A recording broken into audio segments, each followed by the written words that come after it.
Assalamualaikum warahmatullahi wabarakatuh. Perkenalkan, nama saya Muhammad Bayaki Hasan dengan NIM 62. Perkenalkan, nama saya Rada Febrianti dengan NIM 46. Saya Karina Zawal Husna, NIM 78. Kami dari kelompok 11 akan mengobservasi mengenai praktek hukum ekonomi syariah dengan tema sewa tempat. Dalam praktik ekonomi modern, sewa menyewa tempat usaha menjadi salah satu bentuk transaksi yang umum. Kami akan melakukan obligasi mendadak. Dan tentang praktik sewa tempat untuk bengkel, mengkaji bagaimana prinsip-prinsip ekonomi syariah diimplementasikan dalam transaksi yang nyata. Konsep ijarah atau sewa menyewa dalam ekonomi syariah memiliki aturan dan etika sendiri. Kami akan menggali detail praktik menyewa tempat, memahami mekanisme transaksi hak dan kewajiban pemilik tempat. Melalui wawancara mendalam dan observasi lapangan, kami berupaya mengungkapkan berbagai aspek kebijakan keperjanjian sewa, memulai dari mekanisme penerapan harga, durasi sewa, hingga etika dan praktik yang diterapkan. Observasi ini memberikan wawasan penting tentang penerapan praktik ekonomi syariah dan transaksi sewa menyewa, menunjukkan kompleksitas dan keunikan hubungan antara pemilik tempat dan penyewa usaha. Bisa perkenalkan diri jenengan?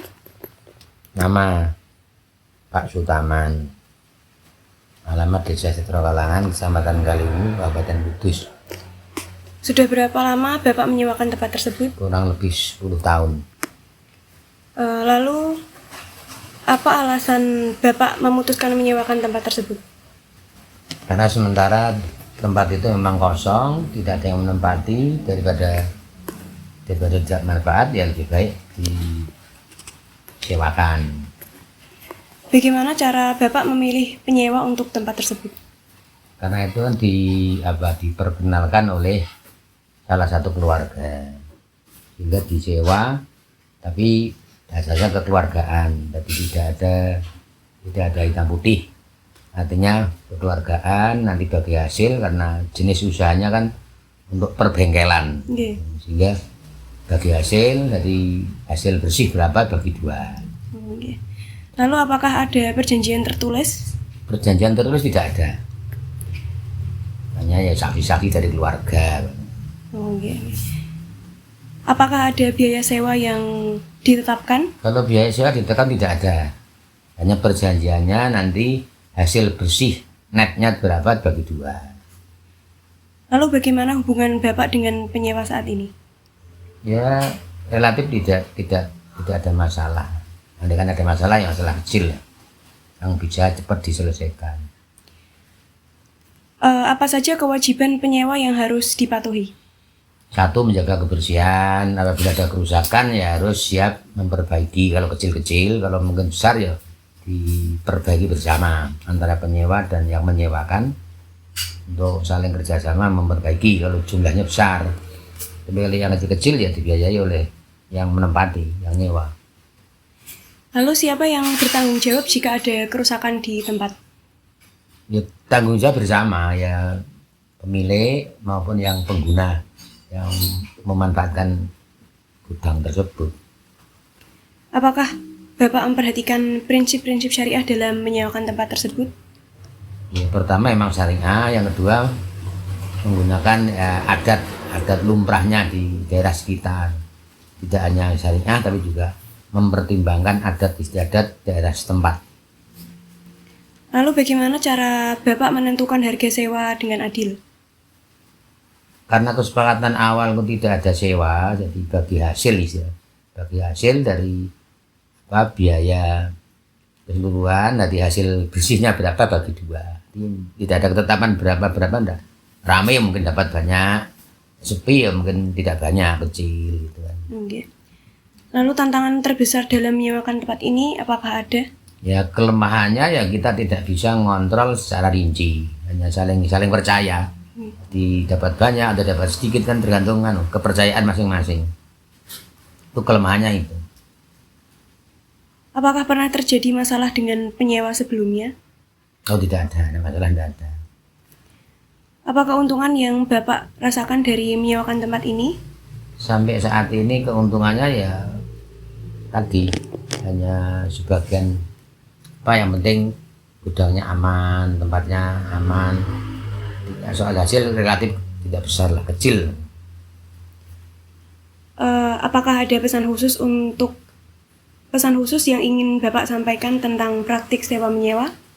Pesan saya secara khusus kalau bisa, kalau ini kan sudah terlanjur bahwa bisa dikatakan dari pihak pemilik itu agak kurang bisa mengontrol, dan lebih banyak mungkin estimasinya itu kerugian, rakyat kecil itu rugi bagi pemilik. Jadi penyewa kan tidak mau tahu, pokoknya hasil bersih kan tidak tahu kita. Taunya saling percaya gitu kan. Nah, oleh karena itu pesan saya kalau nanti terjadi perubahan, maka harus pakai perjanjian tertulis. Syukur-syukur nanti di hadapan notaris. Jadi besar kecilnya itu tertulis. Jadi tidak ada gelo, tidak ada alasan yang macam-macam seperti sekarang kan, alasannya sepi, alasannya ini, alasannya itu. Dan beda kalau tertulis semuanya kan, mau sepi mau rame pokoknya sekian per bulan atau per tahun kan sama-sama tidak ada yang dirugikan. Nama narasumber Bapak Suratman dan alamatnya di Desa Setro Welahan, Kecamatan Kaliwungu, Kabupaten Kudus.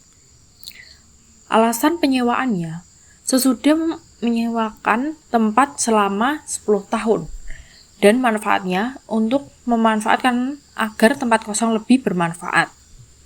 Nah, dalam sistem penyewaannya tidak ada biaya sewa tetap. Nah, sistemnya itu bagi hasil, setengah-setengah dari hasil, semua bersih. Nah, tidak ada perjanjian tertulis, hanya berdasarkan kesepakatan kekeluargaan. Dan kriteria dan hubungan dengan penyewa. Penyewa dipilih berdasarkan rekomendasi keluarga. Hubungan dengan penyewa relatif baik meskipun ada sedikit masalah, tapi dapat diselesaikan dengan kekeluargaan. Kebijakan dan tanggung jawab. Penyewa wajib menjaga kebersihan dan memperbaiki kerusakan kecil. Kerusakan besar menjadi tanggung jawab bersama. Dan untuk pendekatan prinsip syariah, penyewaan tempat berdasarkan prinsip syariah dan adat setempat. Tidak ada penetapan harga sewa tetap untuk menjaga keadilan. Tantangan dan keuntungannya. Tantangannya yaitu sulit mengontrol detail operasional, hanya mengandalkan kepercayaan. Nah, keuntungannya aman dan nyaman meskipun hasil finansial relatif kecil. Pesan khusus dari beliau adalah pemilik harus mampu mengontrol penyewa secara maksimal. Disarankan membuat perjanjian tertulis untuk menghindari kerugian seperti melalui notaris. Jadi kesimpulannya adalah sistem penyewaan yang ditetapkan Pak Suratman mengedepankan pendekatan kekeluargaan, syariah dan adat lokal. Namun kelemahannya utamanya adalah sulit untuk mengontrol dan tidak adanya perjanjian yang berpotensi menyebabkan kerugian. Langkah pengelolaan yang lebih formal seperti perjanjian tertulis dapat mengedepankan keamanan dan kepastian hak bagi kedua belah pihak. Sekian video observasi dari kelompok 11 mengenai praktik hukum ekonomi syariah dengan tema sewa tempat. Wassalamualaikum warahmatullahi wabarakatuh.